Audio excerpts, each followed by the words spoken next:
Hello, my sweet little bonbons. It is I, Dave Makes Noises, the infinite cosmic belly which digests all creativity and poops out happiness. Just wanted to remind you to check out our live streams every Sunday and Wednesday at 2 p.m. Pacific, 5 p.m. Eastern, 10 p.m. GMT. On Sundays, we spin yarns, and on Wednesdays, we play some D&D, so come hang out. Also, another friendly request to check out our subreddit, r/Mr. Ripper. We have already given a home to so many amazing stories and ideas there, and we yearn for more of your saccharine creative juices, so please tell us your stories there. Thank you. If you're a DM or a player looking for a group, you may have some luck finding one on our Discord server. Hopefully, if I keep putting that kind of energy out into the universe, it will manifest in the form of more DMs joining our ranks. So all these enthusiastic little youngbloods can cut their teeth on some socially distant Discord D&D at last. That's it for announcements. Thank you. Now I ask you, did you ever have a friendly NPC that the party hated? Part 1. The mayor of the first town the party started in. They're convinced he's an asshole, and no amount of the town is constantly under attack by bandits and he's under a lot of stress, he's not an asshole, will convince them otherwise. Frowny face. All because he wasn't all sunshine and rainbows when they went to speak to him. My party distrusts and sort of dislikes the leader of one of the major merchant organizations who has been giving us quests and information for a while now. Given she's drow, she's the mom of one of our on-off PCs, the player sometimes switches characters, and she power word killed a previous PC in the group. None of the current PCs would know that, but she hasn't really given much of a reason to hate her. We were playing Out of the Abyss, and one of the NPCs is Jimjar, a deep gnome. The DM, my best friend, played him as a slick gambler type. None of the good guy characters cared for him because he was shifty. My chaotic neutral warlock loved him. We made bets on how encounters went. We teased the players, and often he sided with my plans because the other players played their characters very lawful stupid. He always seemed to have a mysteriously unending supply of gold for bets. It was a lot of fun, but as you can imagine, a lot of the other players didn't take well to him. The paladin even tried to strangle him at one point. But Jimjar leaned in and whispered something to him, and the paladin put him down and apologized. Keep in mind, the paladin's player had been basically Doom Guy the entire campaign thus far. Eventually, we brought him home to Blingdenstone, and he disappeared into the darkness. The bard kept trying to message him and use sending to reach him, but it was as if he didn't exist anymore. One day, we were chatting out of character, and he mentioned that the book didn't give any real info on him other than a quick blurb, but he had decided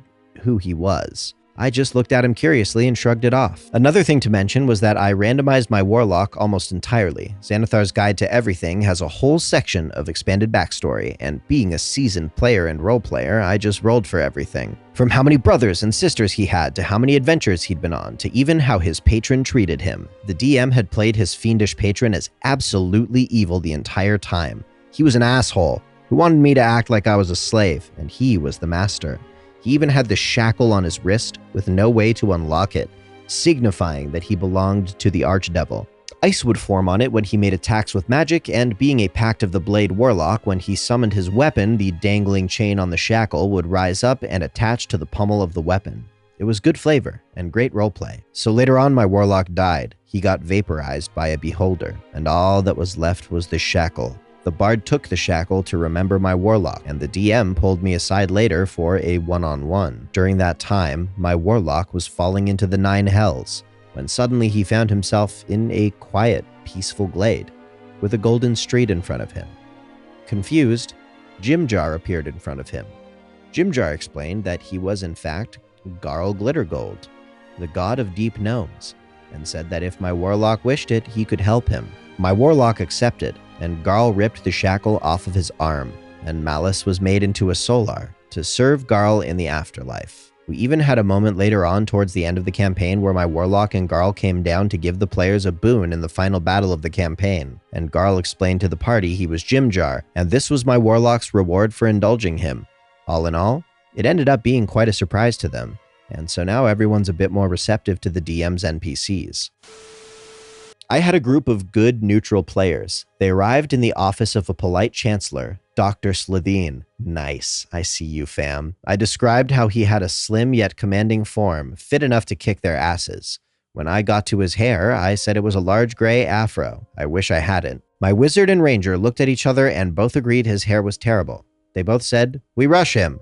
The fight went on for a while, but it ended with them tossing him out of a 7-story window. Needless to say, I'm not putting any effort into hairstyles anymore.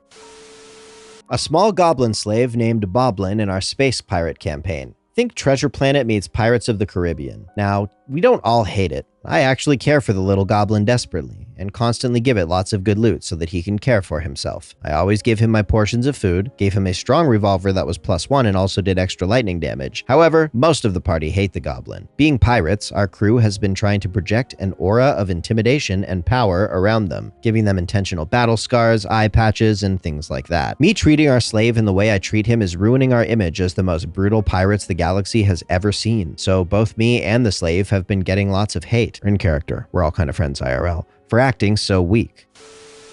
I had my party do a classic meet at a tavern, help the owner make a delivery, get attacked by bandits along the way. Very unoriginal, but we were all new players and me a new DM. But the players are absolutely convinced the owner set them up. They have followed the story and moved on to things that have absolutely nothing to do with the tavern owner in any way, shape, or form, but they keep insisting that at some point they should go back and interrogate him again because he must have led them into that ambush on purpose. I don't know, the more I think about it, maybe if they do ever go back at the end, I'll make him a big bad evil guy in disguise anyway. Thoughts? This guy named Simon, who was driving us from stop to stop in our mission. He was secretly working for the big bad evil guy, but as our DM informed us, he would have betrayed the big bad evil guy if we had treated him better. So we treated him like garbage. We all hated him for no real reason. LOL. So he blew up our boat and left us to die. We caught him later, and our druid recently learned reincarnate, so we killed him and reincarnated him multiple times. He could have been a friendly NPC, but we treated him horribly. TLDR, a potentially friendly NPC was treated so poorly by the party that he betrayed us, and in retaliation, the party killed him multiple times. Allow me to introduce Donald. Saying the party hated Donald is a bit of an exaggeration, as my character likes him, they both have similar values, and most of the rest of the party doesn't care all that much about him as of right now. However, when we first met him, he annoyed the shit out of absolutely everyone. One day, we were wandering through a town and learned that a group of bandits had moved in and were extorting the town for money. Clearly, the townspeople were very unhappy. Party comes into town and, skipping a lot of minor details, tried to gain the townspeople's support as we raided the bandits' manor, thinking we were way out of our league. The only person who agreed to help us is a young farmhand named Donald. Donald was a 12 to 14-year-old boy who was really good friends with the seamstress's son. Apparently, the seamstress and her 2 sons were kidnapped by the bandits after they antagonized one of them. Donald is so close with this family that he considers them part of his own family, so he wants to help us free them. We tell him no because we don't want to endanger a child, but say that he'd make a good adventurer when he gets older. The next day, we show up at the manor to remove the bandits, and lo and behold, Donald is waiting outside with a homemade lance ready to help us fight. That was strike 1. Because we couldn't take no as an answer, we now had to deal with an escort mission. In order to let us do our thing, we gave Donald a bag of Molotovs we had prepared and told him to stay back and let us do the fighting. That was the second strike, because while we were fighting the guards in the first room, Donald decides to ready his lance and charge one of them and misses. The only reason he's still alive is because the barbarian moved to attack the enemy Donald missed, taking a very nasty attack of opportunity in the process and killed him in one swing. After our druid healed the barbarian, we moved to the next corridor, which had a big hole in the floor that my rogue had created during reconnaissance the previous night. Oops. We all make the jump across, and then it's Donald's turn. Donald attempts the jump, falls, and breaks all our Molotovs when he lands. Strike 3. We were pissed. After losing our surprise fireballs, pun intended, and bitching about it for a few minutes, we moved to the next room, where the people Donald was searching for were locked in cages. Donald charges an enemy, misses again, but this time no one could save him. The guy he attacked had the next turn, and in one hit, Donald was knocked unconscious. We finish the fight, check Donald, and find that he's not in critical condition, and then have the prisoners we freed take him home while we go and finish the fight. Much later, after leaving the village and returning, Donald is among the groups of villagers that thanks us for dealing with the bandits. If there's one good thing that came from all this, it's a future character idea. He's a human fighter who left his village to travel around and protect the innocent after meeting a group of adventurers who helped him as a child. Oh, he's also way too stubborn for his own good. TLDR, the 12-year-old farmhand couldn't take no for an answer, almost jeopardized our plan of attack by getting our barbarian severely wounded and destroying all of our ammunition.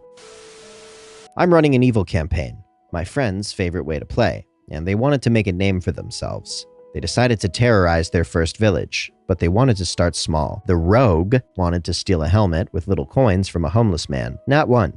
He sneezed very loudly, and the homeless man immediately knew what he was doing. The bard rolled to see if he could convince everyone that the rogue simply was trying to give him a coin. He succeeded, and everyone thought the homeless man was crazy. The homeless man walked away with his helmet in a fit, and the rogue said he would have his revenge on the angry homeless man. Later on, in the middle of the night, the party kidnapped him, cut off his fingers, used acid splash on his privates, and left him crying on the street. Overall, pretty good campaign. That's cold, bro.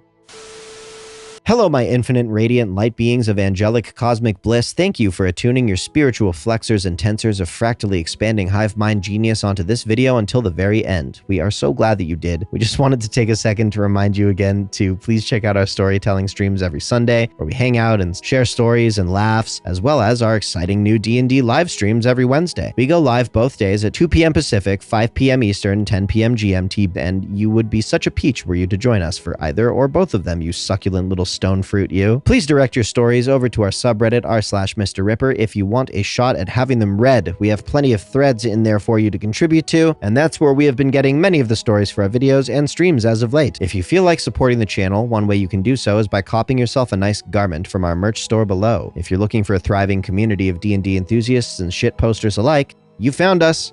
Come say hello on Discord and prepare to drown in nanners. If you love me and want me to be happy, please check out my website, www.davemakesnoises.com. If you're new here, please say hello in the comments. If you're an old dog, tell the kiddos something you wish you knew sooner in D&D and save them some struggle. And as is tradition, please sub for Nat 20s, make a list of 5 things you are grateful for today. Thanks again for watching, and we'll see you next time.